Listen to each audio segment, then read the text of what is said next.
எல்லோருக்கும் வணக்கம் நண்பர்களே. இன்னைக்கு மார்க்கெட் லீவ் அன்னைக்கு தான் பிரம்மாண்டமான பல விஷயங்கள் வந்திருக்கு. சரி, அதில் முதல்ல முக்கியமான விஷயம் என்ன அப்படின்றத பார்த்துருவோமே.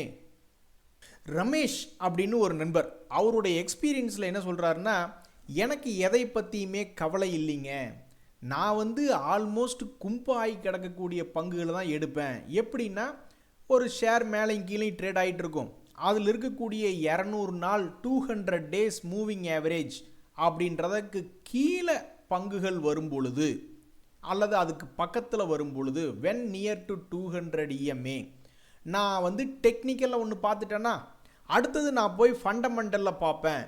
பிஇ ரேஷியோ நான் வலைத்தளங்களில் எத்தனையோ ஒரு ஆயிரக்கணக்கான பேர் பிஇ ரேஷியோ பற்றி அவங்களுடைய எக்ஸ்பீரியன்ஸை போட்டு நான் படித்து பார்த்துருக்கேன். நிறைய ஆராய்ச்சி கட்டுரைகள் மற்றும் பல கட்டுரைகள் பார்த்துருக்கேன். அதில் ஒரு என்னை கவர்ந்த பாயிண்ட்டுன்னு பார்த்தீங்கன்னா, நோபடி கோஸ் ராங் பிலோ 20 PE அப்படின்ற மாதிரியெல்லாம் வலைதளங்களில் கட்டுரைகளில் அவங்களுடைய எக்ஸ்பீரியன்ஸை சொல்லுவாங்க.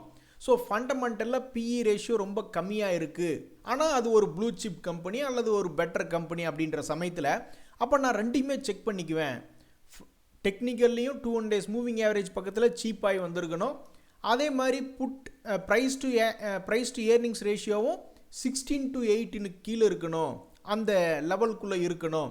அப்படி இருந்ததுனா தான் நான் அதுக்குள்ளே கையே வைப்பேன். மறுபடியும் அந்த பங்கு மேல் நோக்கி வரும்பொழுது பிடிச்சி லாபத்தில் விற்றுட்டு அந்த பணத்தை கொண்டு போய் நான் சேஃப்டி பண்ணி வச்சுக்குவேன். மறுபடியும் ஷேர் மார்க்கெட் இறங்கும் பொழுது நான் இவர் பார்த்தீங்களா அப்படியே ஆப்போசிட்டில் போகிறார். நிறைய பேர் போய் உச்சாணி கும்பில் வாங்கி வச்சுக்க வேண்டியது, அப்புறம் அது என்னைக்கு திரும்பி வருதோ அன்னைக்கு விற்று விட்டுறது. கீழே ஆவரேஜ் பண்ணியிருந்தா கூட நல்ல லாபம் கிடைக்கும், பட் எனிவே நஷ்டம் இல்லாமல் வெளியே வந்துடுறாங்க. இவர் என்ன பண்ணுறாருன்னா, இருக்கிறதுலே கம்மியான ரேட்டில் உள்ளே போயிட்டு வெளியே வந்துடுறாப்புல. சரி, இப்போ இவர் திருப்பூரில் இருந்தால் கூட நான் போய் எங்கே அக்கௌண்ட்டை காட்டுங்க அப்படின்னு ஒரு இடம் வெரிஃபை பண்ணிட்டு அவரை கூட ஒரு பேட்டி எடுத்து, அன்றைக்கி ஒரு நாள் ஒரு திருப்பூருக்காரர் தான் பனியன் கம்பெனியில் பெரிய அளவில் இந்த மீஷோ ஃப்ளிப்கார்ட்லாம் பண்ணிக்கிட்டு இருந்தார். அவர் ஒரு நாள் ஷார்ட்ஸ் பேட்டி எடுத்து போட்டேன். அது மாதிரி இவருடைய எக்ஸ்பீரியன்ஸே எடுத்து பேட்டி போட்டிருப்பேன். நண்பர்களே, ரெண்டாவது பிரம்மாண்டமான செய்தி என்னென்னா, இப்போ தான் மார்ச் மாதம் ட்ரேடிங் தொடங்கியிருக்கு. நல்ல வேளை இன்றைக்கி ஹோலிக்கு லீவ் விட்டு போயிட்டாங்க. ஸோ முதல் முக்கியமான விஷயம், முதல் நாள் ட்ரேடிங் தொடங்குது 2 மார்ச். மிகவும் பெரிய அளவில் ஒரு 1000 கோடி 2000 கோடினா பரவாயில்ல, பட் எஃப்ஐஸ் முதல் முறையாகவே 3295 கோடி என்பது விற்று விட்டுட்டு போயிருக்காங்க. ஆனால் நம்ம மியூச்சுவல் ஃபண்டுக கிராஷ் ஆனது நல்ல சமயண்டா அப்படின்ற மாதிரி இது நினச்சிட்டாங்களா, அல்லது மந்த்து ஸ்டார்டிங் ஆட்டி எஸ்ஐபி நிறைய வருது, வேறு வழியே எல்லாம் வாங்கி தான் ஆகணும் அப்படின்ற மாதிரி வாங்கியிருக்காங்களான்னு தெரில. பட் நம்ம ஆளு அப்படியே வாரி கலெக்ஷன் பண்ணியிருக்காங்க. 8593 கோடிக்கு வாங்கியிருக்காங்க டிஐஸ். ஸோ ஒன்ஸ் எஃப்ஐஸ் அப்படி இப்படின்னு குறைஞ்சி போயிட்டாங்கன்னா அப்புறம் நம்ம மார்க்கெட்டில் நம்ம வச்சதான் சட்டம். ஆல்ரெடி அசட் அண்டர் மேனேஜ்மெண்ட் படி டிஐஸ் எஃப்ஐஸை தாண்டி போய் எங்கேயோ போயிட்டாங்க. அப்புறம் இன்னொரு நண்பர் என்ன சொன்னார்னா, மைக்கு சரியில்லைங்க, கொஞ்சம் சவுண்டு கம்மியாக கேட்குது அப்படின்னு சொன்னார். சரி, புது மைக்கு வாங்கி புது செட்டப்போட பேசி பார்க்குமே அப்படின்ற மாதிரி பேசினேன். இன்றைக்கி ஹாலிடே தான், அதனால் ஜாலியாக உட்காந்துருப்போமே. பொதுவாக ஹாலிடே திங்கக்கிழமை வெள்ளிக்கிழமை ஜாயின் பண்ணி வந்தால் டூர் கிளம்பிடுவேன். இன்றைக்கி அதுக்கு வழி இல்லாமல் போயிடுச்சு. அடுத்த பிரம்மாண்டமான விஷயம் என்னென்னா, இவங்க வேலையை பார்த்தீங்களா நண்பர்களே, அமெரிக்கன் மார்க்கெட்லாம் பெருசாக கிராஷ் ஆகலை. கிராஷ் ஆகிருந்தால் ட்ரம்ப்பை வறுத்தெடுத்துருப்பாங்க. என்னையா நீ அங்கே போய் தேவையில்லாமல் குண்டு போட்டால் இங்கே பூரா மார்க்கெட் இறங்கிடுச்சு. இந்த பசங்க எதுக்கு பயந்துட்டு இறங்கினாங்கன்னு தெரில. யூரோப்பியன் மார்க்கெட்ஸ் எல்லாம் நேற்று கடுமையான வீழ்ச்சி. ஆசியன் மார்க்கெட்ஸில் ரத்த ஆறு ஓடிக்கிட்டு இருக்குது. நம்மளுக்கு தான் ஜாலியாச்சு, எல்லாம் கலர் பொடியை தூக்கி வீசிக்கிட்டு நம்ம ஜாலியாக இருப்போம். ஸோ ஏஷியன் மார்க்கெட்ஸ் எடுத்து பார்த்தோம்னா கொஞ்சம் மிக்சடாக தான் இருக்குது. அதிகமாக அடி வாங்கினவன் இந்த காஸ்பி. உன்னையெல்லாம் பார்த்தா எங்களுக்கு ரொம்ப பாவமாக இருக்குது. யார் பெற்ற பிள்ளையோ இன்றைக்கி மார்க்கெட் ஓப்பன் பண்ணிக்கு அங்கே சண்டை போடுறவன் மார்க்கெட்டே இறங்கலை, குண்டு வீசுகிறவன் மார்க்கெட்டு இறங்கலை, குண்டு விழுகிறவன் மார்க்கெட்டு இந்த அளவுக்கு கிராஷ் ஆகலை. யார் பெற்ற பிள்ளையோ 7% கிராஷ் ஆகி வந்திருக்கு. நம்மளுக்கு லீவ்.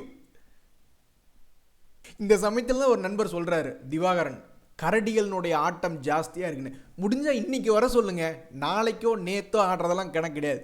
முடிஞ்சால் அந்த கரடிகளை இன்றைக்கி வர சொல்லுங்கள், மார்க்கெட்டில் பார்த்துக்கிடுவோம். கரடிகளினுடைய ஆட்டம் ஜாஸ்தியாக இருக்கிறது நம்மளுக்கு நல்லது தான். அப்போ தான் வந்து எந்த செக்டர்னுடைய பங்குகள் வந்து நல்லா ஸ்ட்ராங்காக இருக்குது எதிர்கால. இப்போ கூட பாருங்கள், முதல்ல எல்லாம் ஒரு ஸ்ட்ராட்டஜி இருந்தது. மார்க்கெட்டில் கடுமையான வீழ்ச்சி வரும் பொழுது அந்த காலத்தில் இருக்கிறவங்களுக்கு தெரியும், இப்போ லேட்டஸ்ட்டாக மார்க்கெட்டில் வந்தவங்களுக்கு தெரியாது. ஏன்னா இப்போல்லாம் எஃப்எம்சிஜி பங்குகள், ஐடிசி முதல் கொண்டு எத்தனையோ பங்குகள் வந்து கிராஷ் ஆகிடுறான். மார்க்கெட் நல்லா இருந்தாலும் கீழே விழுந்து கிடக்குது, மார்க்கெட் நல்லா இல்லைனாலும் கீழே விழுந்து கிடக்கு. ஆனால் பழைய ஆளுகளுக்கு வந்து என்ன ஒரு புரிதல் இருந்ததுன்னா, இந்த மாதிரி ரொம்ப பிரச்சனையாக நாட்டில் பொருளாதாரம் சரியில்லைனாலும் சரி, வார் என்ன பிரச்சனை வந்தாலும் நம்ம சாப்பிட்டு தானே ஆகணும், ஏதாவது ப்ராடக்ட்ஸை வந்து கன்சியூம் பண்ணி தானே ஆகணும், ஃபாஸ்ட் மூவிங் குட்ஸை. அதனால் எஃப்எம்சிஜி அதே மாதிரி டிரான்ஸ்போர்ட்டேஷன் இல்லைன்னா, நம்ம ஒரு இடத்துலேருந்து ஒரு இடத்துக்கு தேவையான பொருட்கள் நகர்லினா நாடே சின்ன பின்னமாயிடும். அதனால் இந்த எனர்ஜி ஓரியன்டான ஸ்டாக்ஸும் எஃப்எம்சிஜி ஸ்டாக்ஸும் எப்பவும் பாகுபலி தூண் மாதிரி நின்று மார்க்கெட்டை காப்பாற்றிக்கிட்டு இருப்பாங்க. ஆனால் இப்போ வந்து அந்த மாதிரி இல்லை. எங்காவது சண்டை வருது அப்படின்னா டிஃபென்ஸ் துறை பங்குகள் தான் ஓரளவுக்கு ஸ்ட்ராங்காக இருக்கான். அந்த காலத்தில் இருந்த பெருமை எஃப்எம்சிஜி எனர்ஜி பங்குகளுக்கெல்லாம் போயிடுச்சு. அதனால் இப்போ ஏதாவது பிரச்சனை உலகத்தில் வருது அப்படின்னா எந்த மாதிரியான பங்குகள் எடுக்கிறாங்க? இப்போ கூட பார்த்தீங்கன்னா ஆர்டிஃபிஷியல் இன்டெலிஜென்ஸ் வரும்பொழுது சாஃப்ட்வேர் கம்பெனி, சாஃப்ட்வேர் செக்டருக்கெல்லாம் வந்து பிரச்சனை வரும்பொழுது, அப்போ அதை விட்டுட்டு வேறு இந்த ஆர்டிஃபிஷியல் இன்டெலிஜென்ஸ் தொல்லையே இருக்கக்கூடாது அப்படின்ற பொழுது வந்து வேறு வழி இல்லை. இன்ஃப்ராஸ்ட்ரக்சர் ஓரியன்டான செக்டரில் மக்கள் வந்து, அதாவது ஒரு பணம் வச்சுருக்காங்க சாஃப்ட்வேர் கம்பெனிஸில் போடணும்னு. நம்மெல்லாம் கொஞ்சோண்டு பணத்தை வச்சுருக்கோம், பட் பெரிய அளவில் பணத்தை பிளான் பண்ணுறவன் சாஃப்ட்வேர். ஒரு நாடு, ஒரு ரீஜியன், ஏஷியாவில் எவ்வளோ பண்ணணும், ஆசியாவில் வந்து எந்த கண்ட்ரியில் எவ்வளோ பண்ணணும், அந்த கண்ட்ரியில் எந்த செக்டரில் எவ்வளோ பணம் பண்ணணும்னு யோசிச்சு வச்சுருப்பான். அப்போ அந்த ஆர்டிஃபிஷியல் இன்டெலிஜென்ஸ் வரும்பொழுது சாஃப்ட்வேர் கம்பெனிஸில் கொஞ்சம் விற்று விட்டுட்டு அந்த பணத்தை கொண்டு எங்கே போடலான்னு யோசிக்கும் போது, ஏன் இன்ஃப்ராஸ்ட்ரக்சரில் அந்த ஆர்டிஃபிஷியல் இன்டெலிஜென்ஸ் தொல்லையே இல்லாத செக்டர்லாம் பணம் போடணும்னு யோசிப்பாங்க. ஸோ இப்போ வந்து கரடிகளினுடைய ஆட்டம் நேற்று பயங்கரமாக இருந்த சமயத்தில், வார் பதற்றம் வர்ற சமயத்தில் எந்த பங்குகள் நேற்று பாசிட்டிவில் க்ளோஸ் ஆச்சு அப்படின்றது இப்போ நம்ம பார்க்க போகிறோம். இதில் அந்த முத்தூட் ஃபினான்ஸ் அப்படின்ற பங்கு வந்து நேற்று 3% ஏறி இருந்தது. அது நியாயம் தானேங்க. குருட்டு பூனை விட்டத்தில் பாய்ந்தது போல் வார் பிரச்சனை வரும்பொழுது சரி ப்ரிஷியஸ் மெட்டலில் பூந்தரலாம் அப்படின்ற மாதிரி கோல்டு சில்வர்னுடைய ரேட் பாசிட்டிவாக இருக்கும் பொழுது அதை வைத்து பிஸ்னஸ் பண்ணக்கூடிய முத்தூட் ஃபைனான்ஸ் என்பது நேற்று நியூஸை வச்சு ஏறிட்டான். அது மட்டும் இல்லை, அவன் வந்து சமீபத்தில் 200 டேஸ் மூவிங் ஆவரேஜ் விட ரொம்ப அதிகமாக இருந்த ஒரு பங்கு தான். சமீபத்தில் சில வீழ்ச்சினால் கீழே வந்து தற்போது 200 டேஸ் மூவிங் ஆவரேஜ் கிட்டே ட்ரேட் ஆகிட்டு இருக்கான். அதனால் அப்படியே கூட ஒரு நண்பர் ஏதோ சொல்லிக்கிட்டு இருந்தார் பார்த்தீங்களா, மேலேருந்து கீழே வந்து 200 டேஸ் மூவிங் ஆவரேஜ் பக்கத்தில் வரும்போது. ஸோ ஸ்மார்ட் மணி கான்செப்டில் வந்து சரி இந்த இடத்துல ஒரு பங்கு வந்து இதுக்கு முன்னாடி ஒரு மாதத்துக்கு முன்னாடி இருந்த ரேட்டை விட சீப்பாக கிடக்குது, அதான் பணம் லாரியில் இருக்குல்ல, சரிச்சு விடுன்னு ஏதோ ஒரு குரூப் வந்து சரிச்சு விட்டுருக்குது. ஸோ சண்டை நடந்த பொழுது பாசிட்டிவாக க்ளோஸ் ஆன பங்குகளில் கோல்டு ரிலேட்டடாக ஃபைனான்ஸ் பண்ணக்கூடிய ஒரு பங்கை பார்த்தோம். இதில் வந்து இன்னொரு பாப்புலரான பங்கு தேஜாஸ் நெட்வொர்க் 8% ஏறி இருந்தாலும் அது இந்த நியூஸ் வார்னுடைய பதற்றத்துக்கு இதுக்கு சம்மந்தம் இல்லை. அதுகிட்ட ஆல்ரெடி ஒரு பிஸ்னஸ் அப்டேட் இருந்தது. எல்லாத்த விடவும் நான் ஸ்டாக் மார்க்கெட்டில் பல பங்குகளை பார்த்துருக்கேன்.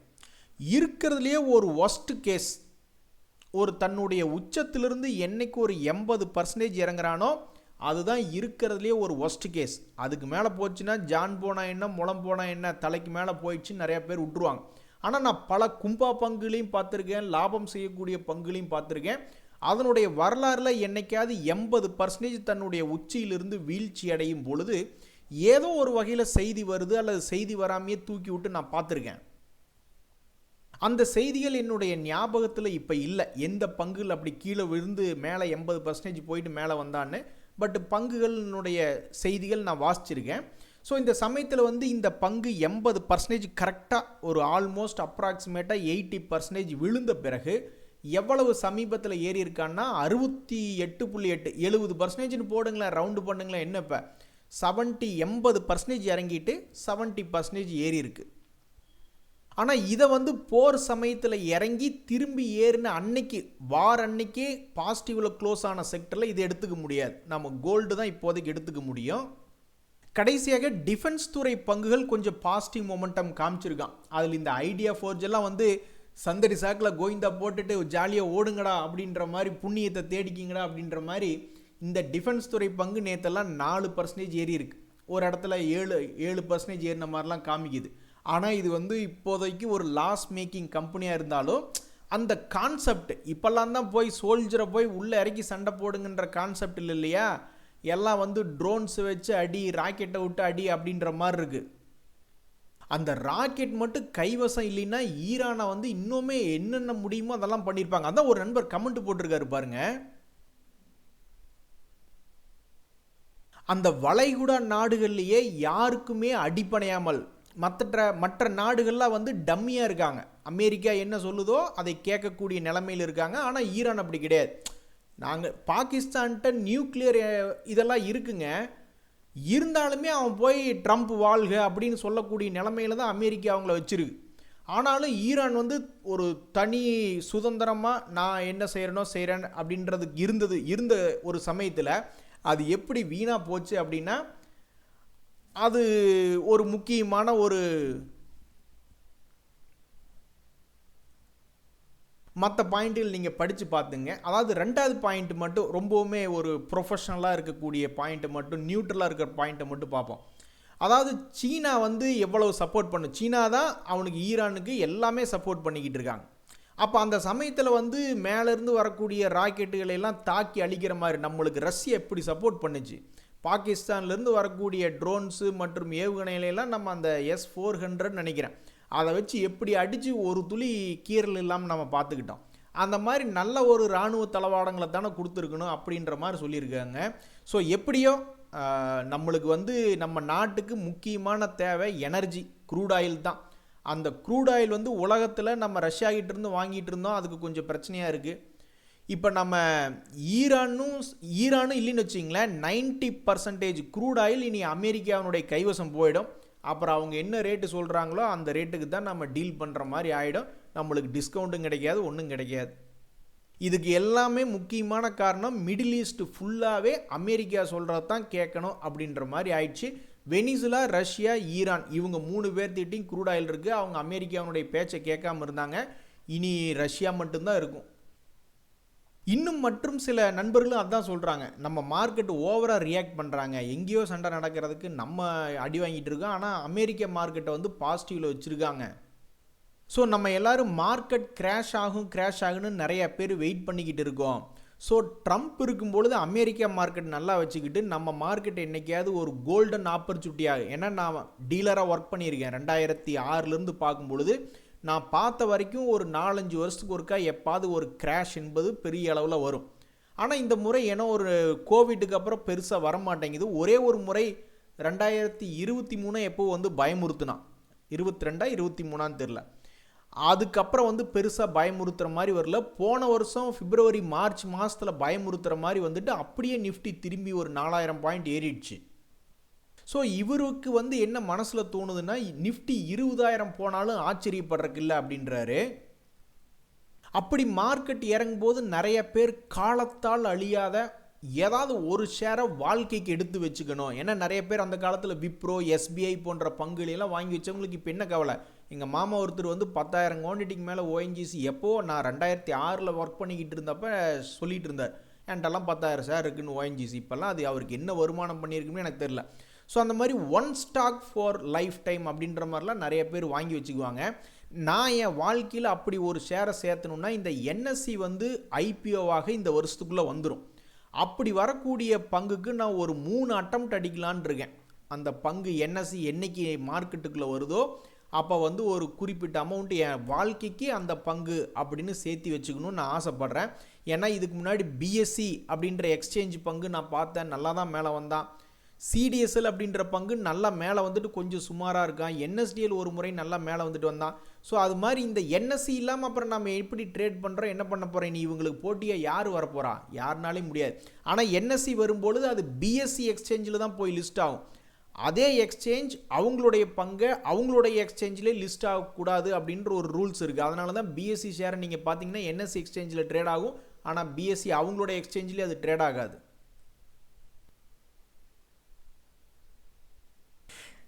நம்ம மார்க்கெட்டே இறங்கிட்டு இருக்கு.